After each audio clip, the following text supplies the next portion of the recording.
Good afternoon, everybody, and welcome to this ICOS webinar talk, which is organized by the AVENGERS, ICLIMA and PARIS projects. So today's webinar will be about remote sensing of the land biosphere and supporting the quantification of land carbon emissions and removals. So we have two leading researchers to talk to us today. The first talk will be by Philippe Ciais, and the second one by Marco Schulze.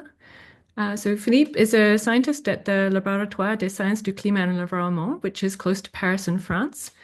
And he's going to be talking about using artificial intelligence for integrating multi-satellite data on, for example, canopy height and biomass for monitoring forest carbon stocks. And then after that, we will hear from Marco, who will tell us about satellite data and how to assimilate this into a biosphere model and to model carbon fluxes between the land biosphere and the atmosphere. So I suggest that we take all questions after Marco's talk. And so if you have questions, just please put them in the chat. And then after the talk, or the two talks, then we will have a question and answer session, and I'll read the questions from the chat. Okay, so without any further ado, I suggest we start with the talk by Philippe Ciais.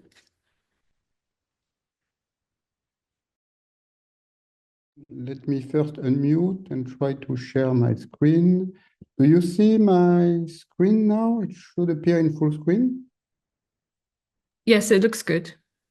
Okay, so let's start. Thank you for the invitation, and I'll be sharing with you a few remarks on how we can map carbon changes, mainly in biomass, by using artificial intelligence models and a different type of satellite data set. For context, well, we know that the EU forest carbon sink has decreased sharply after 2010 by about 25%.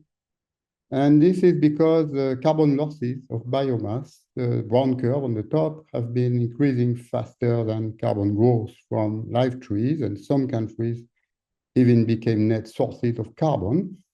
Those numbers are reported based on inventories. European countries have a tradition of sample-based inventories in which they revisit the same plots at 5 or to 10 years intervals, but they also change the methodology in the meantime. And in a world where everything is changing rapidly, sometimes you see that inventory reports are not stable. I don't take the case of a European country here, but of the United States on the right, where you see by how much the different successive reports of the US have been changing over time. There was a big swing between source and sink around 2005. This has been canceled. And recently, the latest report, which is the black curve, is showing a sink which is larger by 30%. And this is because the US inventory has decided to change the allometric equation of trees. So it shows that one parameter can basically shift the magnitude of the reported sink by a very large amount. In this context, what is needed? Well, we need, of course, very good reference map of biomass carbon stock. Also, it is not mandatory for countries to report their stock. But more importantly, we need map of biomass change. And the current lack of data on change is a clear credibility risk for all the carbon offset on voluntary and regulated markets. We have seen a lot of scam and scandals in this area. It's also a strong barrier to implementation of mitigation, in particular in tropical countries, for states like the Mato Grosso in Brazil, who wants to put entire areas of their territory into a mitigation scheme. The change data should be comparable and consistent across countries and forest types. And the fact is that we are dealing with signals that are contrasted. For carbon losses, we know from forest disturbances that they are highly localized and they can be large. Think about fires or bark beetles. On the other hand, carbon gains from growth are diffuse and small. So this puts two strong requirements for any biomass change map, is that we need to have high spatial resolution to be able to capture the small-scale disturbance losses. And we also need to have high signal-to-noise ratio and no bias to detect the small magnitude diffuse carbon gains. And for all of this, validation is key. What we have been doing is that we have tried to use deep learning models, different types, CNN, vision transformers, multiple autoencoder. The idea is that we put together satellite images, optical or radar, and we have some estimates of height, which are not maps. They are discrete measurements from spaceborne or airborne LiDAR. And we produce continuous map of forest height. We've been working in real policy context with the government of Brazil. They are going to use our method to define a new payment for protecting the Amazon forest because they have to make priorities with the government of Gabon and DRC to support their inventory and carbon credits, and also in France to understand how mortality has been driving the collapsing carbon sinks in some of the forest. We started with a countrywide forest height map for the year 2020. The map is shown for France on the left, high forest in the east and in the Alps. And our map is completely free of ground data, but when you compare it with independent inventory data from more than, I think, 10,000 plots, you can see that there is a good correlation with this validation of dominant height. And we also compared our product with other products. We are not the only one to prepare biomass maps. And as you can see for this forest in the north of France, we had independent airborne LiDAR measurements that give us good canopy height models. And our model on the left has clearly better performances in terms of capturing the fine-scale patterns of biomass with clear-cut forest and old-growth forest in this region compared to a previous data set, in particular data sets that were based on Landsat images. However, as I said, we need change maps to track carbon dynamics, and there is a big imbalance. We have many, many single years map, and we have very few change maps. A map of the group of University of Maryland for Europe with Landsat.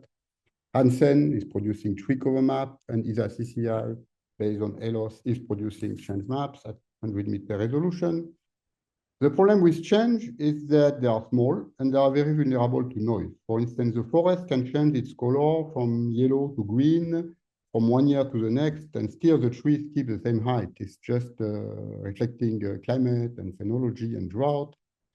So instead of doing one map every year, we do several models. So we prepare 10 different maps based on different temporal images. And then we use some filtering algorithm to remove the noise. Basically, we vaccinate our deep learning model against variability to extract the signal of height change.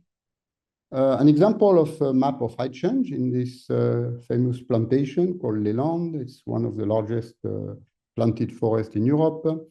You can see in red very sharp losses, all the polygon of cut. Remember, it's an intensive plantation over 4 years. And on the left of the image, there was a very big fire in 2022. We can see also on the edge of the domain some very small features which are probably related to mortality event and not to management. On the other hand, as I announced, the gains are green or light green. They are very diffuse, but still heterogeneous because they represent parcels of forests that have different ages. And we know that young forests are growing faster than old forests, which we see here. If we parse together our height change measurement, like we have some data in 23, and we compare that against the height in 2018, some of the points have disappeared. The height was something in 2018 and it went to 0 because it was clear-cut. But if you look at the increment and you report the increment as a function of the height, you see something that you expect, that the small trees, which are 5 meters tall, they are fast-growing pine in this region, are growing by 1 meter per year, and the curves are one on top of each other. So it means that the model has good regularity. And of course, the growth is slowing down when you consider trees that are close to be harvested, like 20-meter trees. The growth signal is weaker. So this gives us some confidence that we can capture the regional magnitude of tree growth. We have done the same exercise for the globe and also for Europe using a slightly different model architecture. We separate the gain in green, of course, and the loss. And you can see in the net that we predict large losses in Germany and in Austria and Czech Republic because of beetles attacks, also in Spain because of recent fires. We still have differences when we go to biomass between national inventories, probably because our relation between biomass and height is imperfect. In particular, in Nordic countries, forests are sparse, and the relationship we use from France is not adapted to Nordic countries. However, our net global total carbon change from 2018 to 24, based purely on remote sensing, about 150 teragrams of carbon per year, is well aligned with inventory reports. And I think this is the first time that we have a high resolution satellite map that gives annual changes, at least at EU level, which are consistent with inventories. Yet, it's not perfect because we work with Sentinel data on the right, and forest disturbances are sometimes very small-scale features. The disturbance we predict with our map in orange are relatively large spots, but when you compare them with disturbances which are seen by revisit of airborne LiDAR, they are more numerous, they are not localized at the same places, and basically Sentinel is missing a lot of small-scale disturbances. To improve the situation, we move to very high-resolution images. In France, we have spot images, constellation of satellites at 1.5 meter resolution since 2014. And we use the model, which is learning how to do height, this time not with JEDI, but with airborne scanning LiDAR data. Almost full coverage over France, but of course only 1 year. And we hope that by mapping time series of change, we can finally see the small disturbances.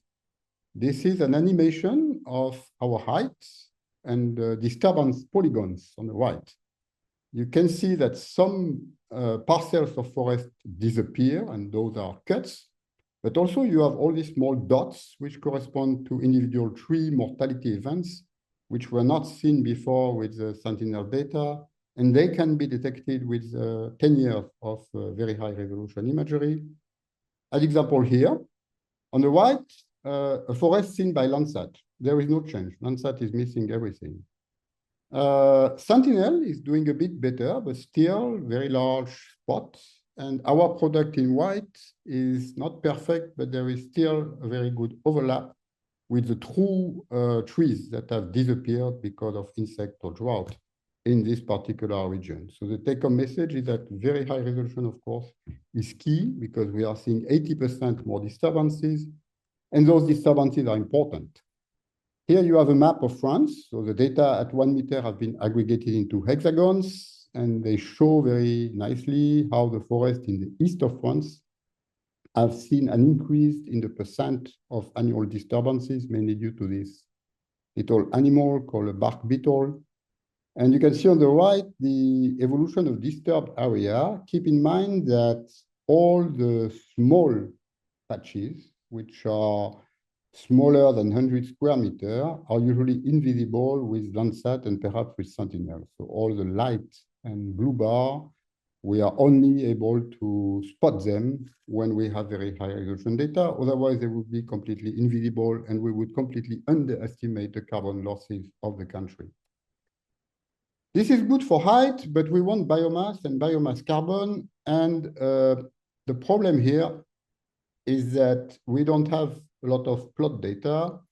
And usually when we model biomass as a simple function of height, we can put a fit, but there is a very large scatter, which means that if the height has a 10% error, biomass has a 40% error. And the reason is ecological. Biomass is not just a function of height, but it's a function of height, of the vertical structure of the forest, the wood density, climate, and soils.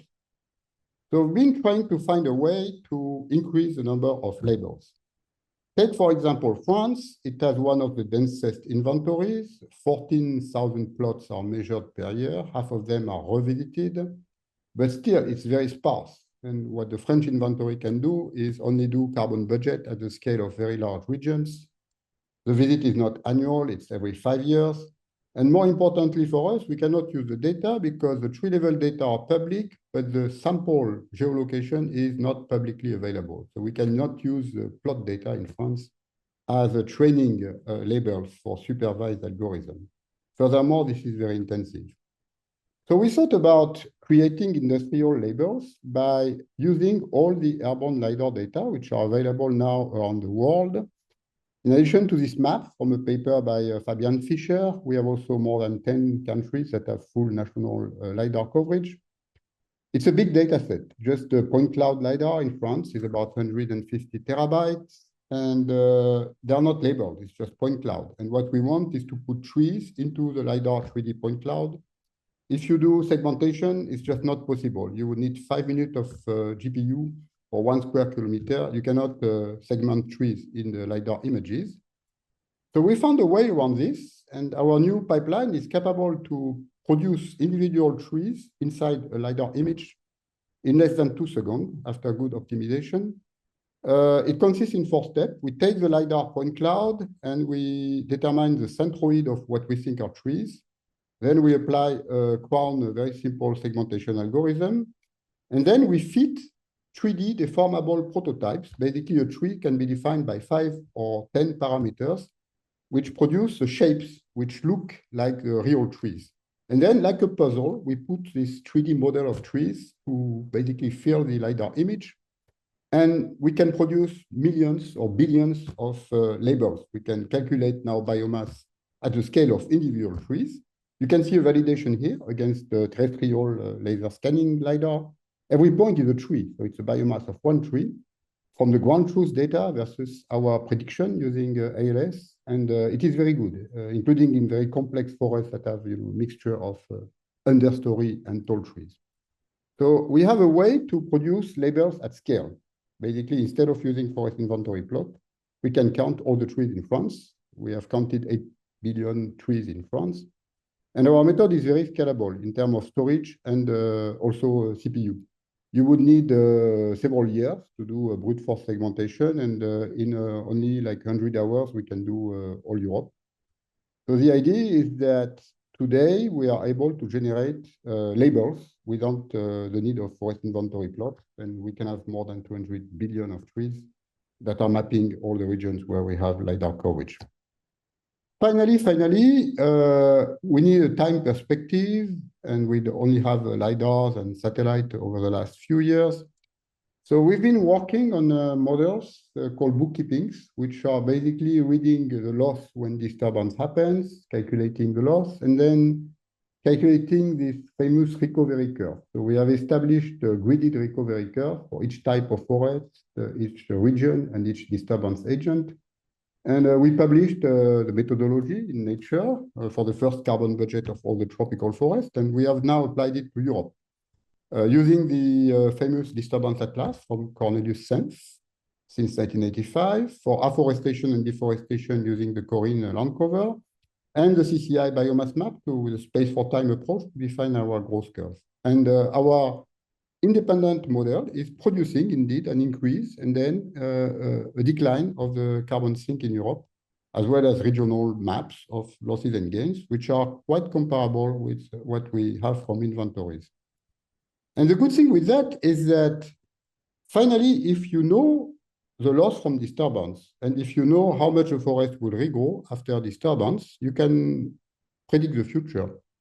So you can use the same kind of bookkeeping models. The only thing you need is a map of future disturbance, which you can do from models or from just past extrapolation of trends. And then you plan the recovery of the forest with the growth curve, and we have done that for the European countries.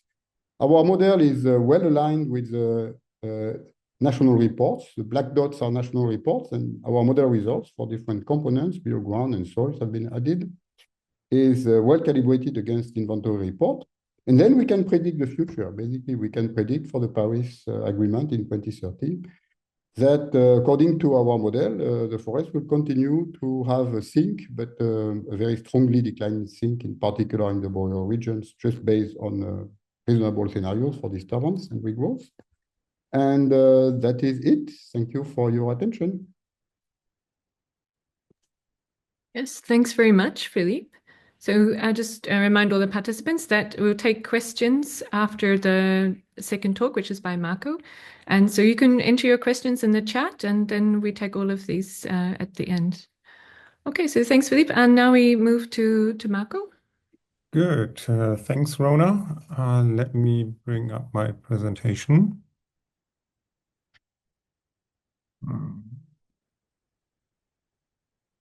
Good. I hope you can see it in the right way. Yes, it looks good. Good. Okay. Great. Thanks a lot. I will talk about the Terrestrial Carbon Community Assimilation System, TCAS, which we have developed under ESA funding, but we also use it in AVENGERS or other projects. And it's a team effort, so I only put my name here. But of course, the whole TCAS team is behind that. And to follow up on Philippe already introduced the problematic, but I will do that again here. So we see that we have large uncertainty from land to predict the carbon balance. And that's a figure taken from the Global Carbon Project. It's essentially the individual trendy model runs. So these are terrestrial biosphere models calculating the carbon exchange from the land to the atmosphere. That's each green line represents one model, and the black line is the average of these models. And you can see there's a large range between what the models estimate. On the other hand, we do have lots of information, other information, observations of the land and of the exchange fluxes. So we have observations from eddy covariance towers. We have tall towers for atmospheric network, forest inventories, as Philippe was saying, but then also remote sensing of land and vegetation properties. And they cover essentially the whole spatial scale and temporal scale we need. And putting this together, that's essentially the idea of the terrestrial carbon community data assimilation system.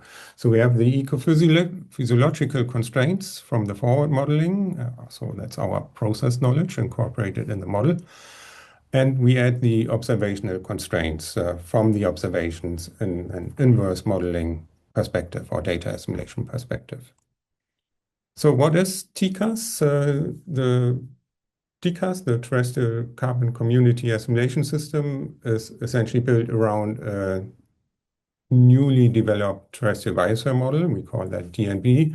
It stands for Dalek and Betty. These were two existing models that we have merged together, whereas Betty is coming from the flux side, calculating all the carbon fluxes, the photosynthesis, the carbon uptake flux, the energy, and the water balance.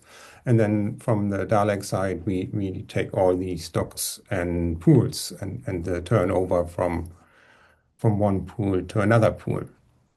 You can see that here illustrated in the sketch on the right-hand side. The focus of TCAS is essentially the combination of a diverse array of observational data streams with, in particular, remote sensing data with the DMP model to yield a consistent picture of the terrestrial carbon, water, and energy cycles.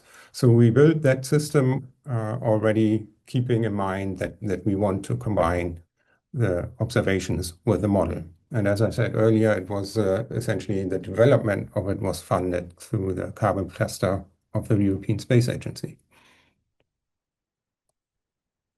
GCAS is an open source community system, so it's all freely available, and you're welcome to grab it and use it for your own purposes. We had some training events already so that people know how to use it.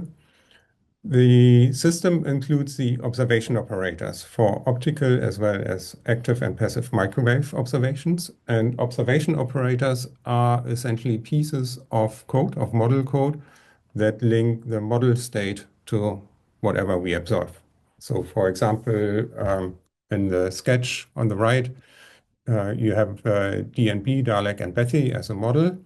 And then we have different flows of information to the observation operators, the boxes here, for example, the GU or van der Waals models for solar-induced fluorescence. Then we have an observation operator for the microwave observations. And they then link the model state to what is observed. And then we can compare that with an cost function. So the modeled analog of the observations to the observations and calculate the total cost function. The advantage or the other feature of TCAS is that we do the assimilation on the footprint of the satellite. So we use actually exactly what the satellite sees. So we mimic the resolution and the footprint of the satellite in comparing the simulated observable to the observations. TCAS comes with the derivative code. So that's the tangent and adjoint codes that's used for the optimization. It's set up in a modular way such that we can exchange observation operators. So for example, for solar-induced fluorescence, we have 3 different observation operators included. It's computational efficient. We have tested it on point and regional scale, and it can produce higher resolution output. As I said earlier, we had support and training events, and documentation is also available with the model.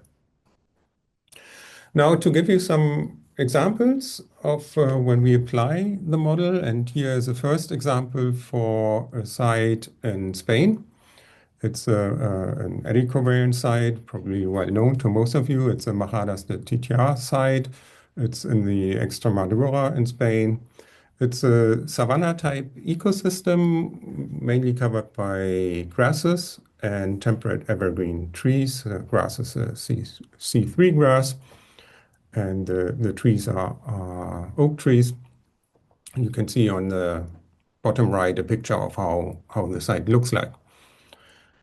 In this assimilation experiment, we run the model for 2 years as a spin-up. So 2015, 2016 are spin-up years. Then we assimilate data for the period 2017 to 21. And the data streams we are assimilating are FAPA, that is a fraction of absorbed photosynthetic active radiation. We use a JRC tip product here. Then I mentioned SIF already, solar-induced fluorescence. That's the TropoSIF product we are using, and we use a GO model for the leaf level fluorescence. For the passive microwave, we use a SMOS LVOD product. So VOD is the vegetation optical depth, and we developed an empirical observation operator linking biomass, standing biomass, and water. Since VOD is also sensitive to water,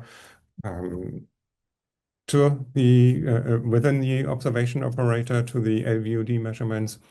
And finally, we have a surface layer soil moisture, and that is also derived from the SMOS satellite. The next slide is a little bit busy, but I will walk you through it. And essentially, the slide shows you the results. First of the assimilation experiment, that's the left and middle columns. So we have the solar-induced fluorescence, the top left. We have the soil moisture, that's the top middle. Then we have LVOD, that's bottom left, and FAPA, that's in the bottom middle. And the color coding is that observations are always green. So these are the observed data from the satellites. Our prior model values are in red, and the posterior is in blue. And as you can expect, after assimilating the data, our posterior will or is closer to the observations. You can see the average root mean square errors on top of the graphs of the posterior and prior results. On the right-hand side of the slide here, you see 2 validation plots. Since we do have the eddy covariance tower there, we also have the flux measurements. So we have NEP directly, and from the net flux, from the measurements of the net flux, we can also derive GPP. And both quantities are modeled by TCAS, and we can use then this data to validate our results. And again, the color code is the same. So green are observations, the prior model is red, and the posterior is blue. And you can see that for the independent data, both NEP and GPP, we get a nice improvement in the fit and reduction in the root mean square error. Now, what can you do with such a model? And we thought about one other application of such a modeling system, and that is to look at hypothetical intervention with the idea in mind, how can we mitigate climate change by storing carbon in the terrestrial ecosystems? So essentially a carbon farming or carbon sequestration experiment. So what we did is we converted a fraction of the area that is at this site from grasses to trees by replacing the trees with small trees, so young saplings. And then we performed the simulation for the intervention case based on the posterior parameter set after assimilating all the data and initial pool sizes. And then for the converted fraction, the initial size of the dead pools is taken from the gas. And for the living pools, we have 1% of the size of the adult trees. Then we compute the effect of the intervention on the carbon uptake for a 25-year time horizon. So essentially to let the trees grow and subtract then the counterfactual case from the intervention case. And just to illustrate you here the time series, that's the time series of the modeling. We start with grasses only, and then we add the trees, and there we add, of course, a stronger response to the climate with the trees. We have a higher leaf area index and gain in biomass and larger exchange. We see a depletion in soil organic matter. But essentially we see that the trees have been established and are growing. And then since we do a full error propagation, we can then look at the uncertainty in the long-term pool size changes. And that is essentially the difference between the intervention and the baseline. So the gray large bars here are showing you the differences. And as I said, we gain in the biomass pool. We lose a little bit in the soil organic matter pool. And if we look at the total, we still have a gain here for the total carbon sequestration. And if we do when we do the error propagation from the parameters to these pool sizes or the difference of the pool sizes, we see the error estimates on the pool sizes. And we do have the posterior and the prior. And since we assimilate the remote sensing data, our posterior uncertainties are much smaller. And you can see that essentially we have no information in the prior about the soil organic matter, and then the total soil carbon pool. But after assimilating the data, we can see a nice reduction here, and the uncertainty is smaller than the change in the pool size. So we can make robust estimates about the changes in the pool size. I said we also can simulate at high resolution, and this is a map around the eddy covariance tower, a small area at 100-meter resolution, showing you the solar-induced fluorescence, the simulated woody biomass, and the simulated net exchange, so the net carbon flux. It's a post-processing step, and we can produce these high-resolution maps. Another example where we applied TCAS is for the Lapland region in Northern Europe, essentially Northern Finland and Sweden. It's a region around the ICOS Tower Sodankila. So you see the tower here on the right-hand side and the region that we simulate at the bottom, in the map at the bottom. Again, we let the model run for 2-year spin-up and then assimilate data for the period 17 to 21 with a 20% prior uncertainty on the process parameters and 80% for the initial pool size.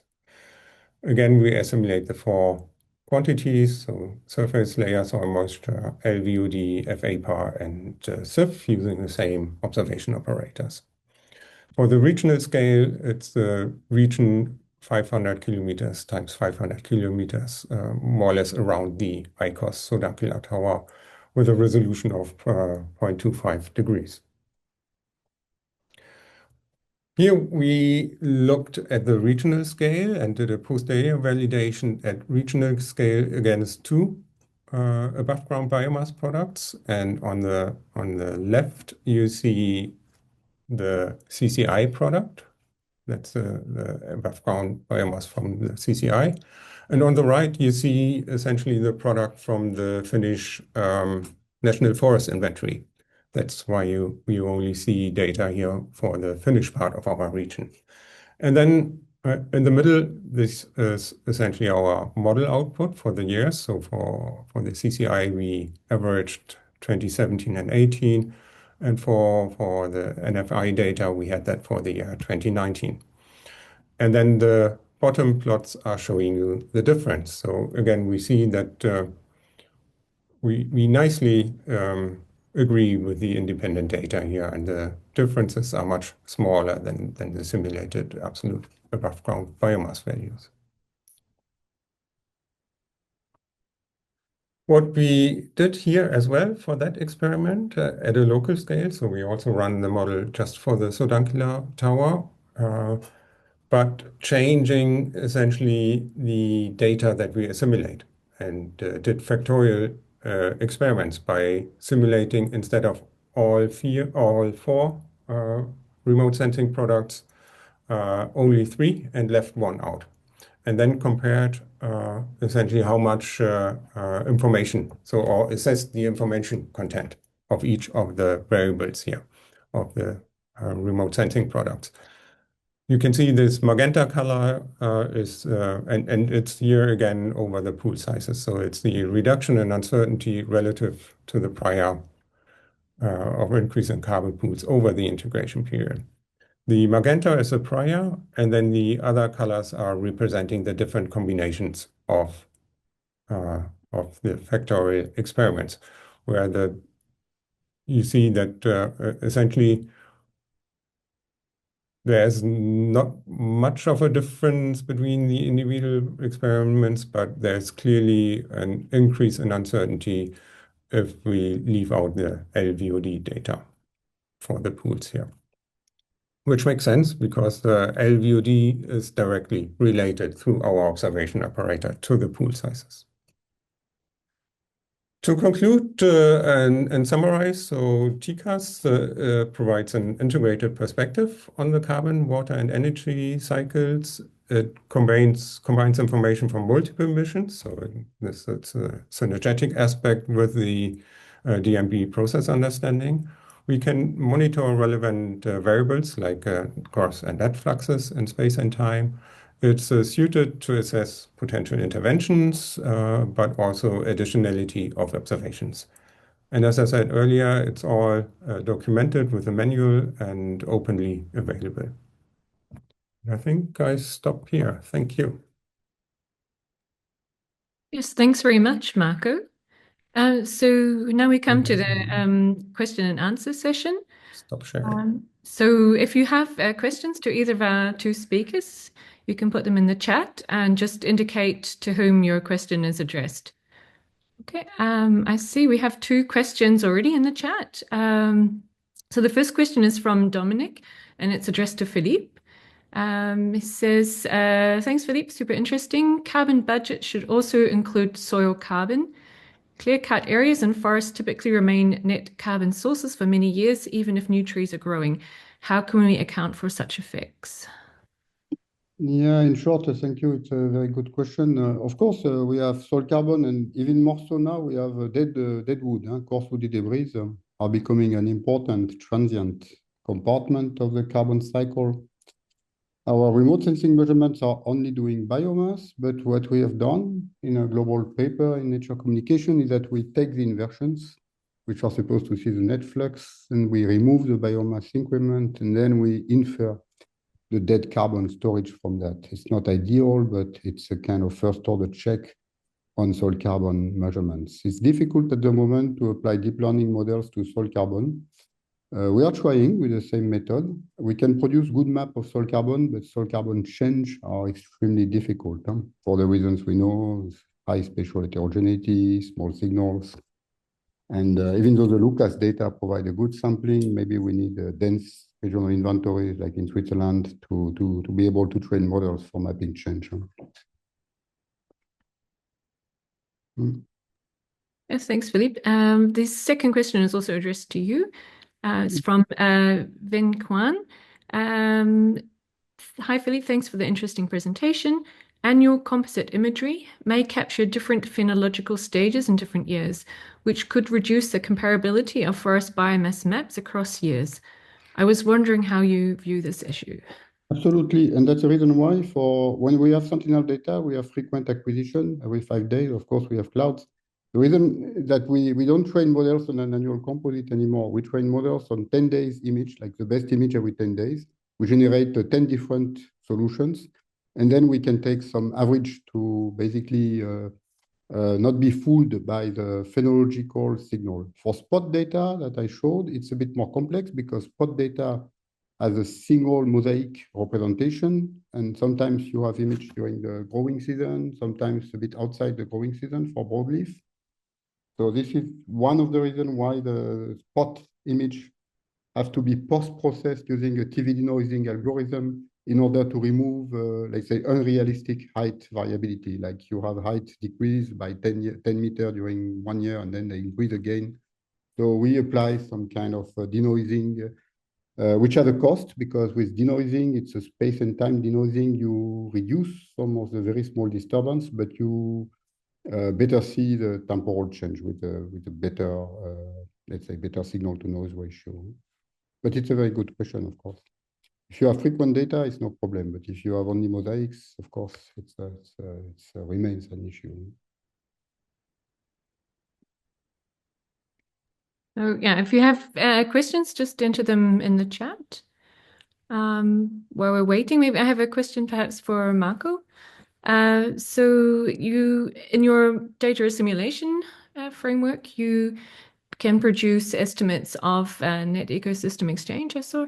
And I was wondering, have you compared your model estimates of net ecosystem exchange with over many years with actually so independent estimates of so biomass changes? Because if you have areas of high net ecosystem exchange over several years, you'd expect to see maybe an accumulation of biomass in those areas. Have you ever done any kind of comparisons like this, just out of interest?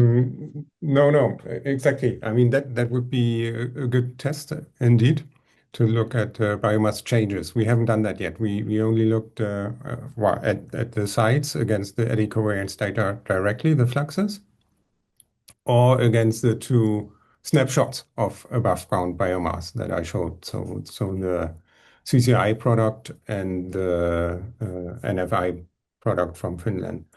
But yeah, not yet against biomass change directly. No. That would be something, yeah, a good additional test indeed. Yeah, and to have a look at spatial patterns Exactly, and like long-term how trends. it distributes spatially, indeed. Yeah. Okay, thanks. We have another question now from Pep to address to Philippe.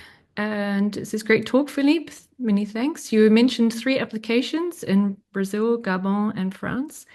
Is the approach mostly a regional approach due to the training data and high resolution? Or do you expect to have a global product in the near future or in the future?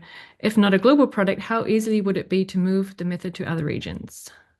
Yeah, well, as long as you train with JEDI data, they are available everywhere. Of course, they have problems in some regions.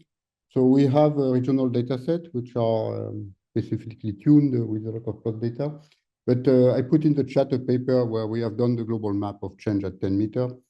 It's called ECOSAT. It's done by colleagues from Münster University.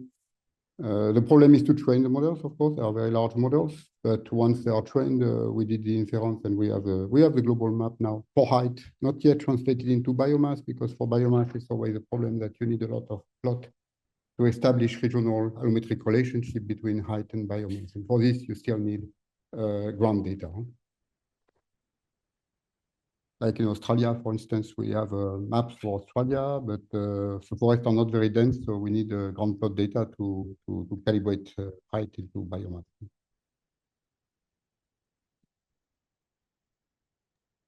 Thanks, Philippe. So at the moment, there are no new questions in the chat, but if you have a question, should enter it.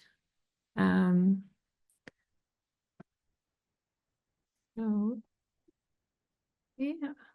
Just wait a moment if anyone is entering anything in the chat.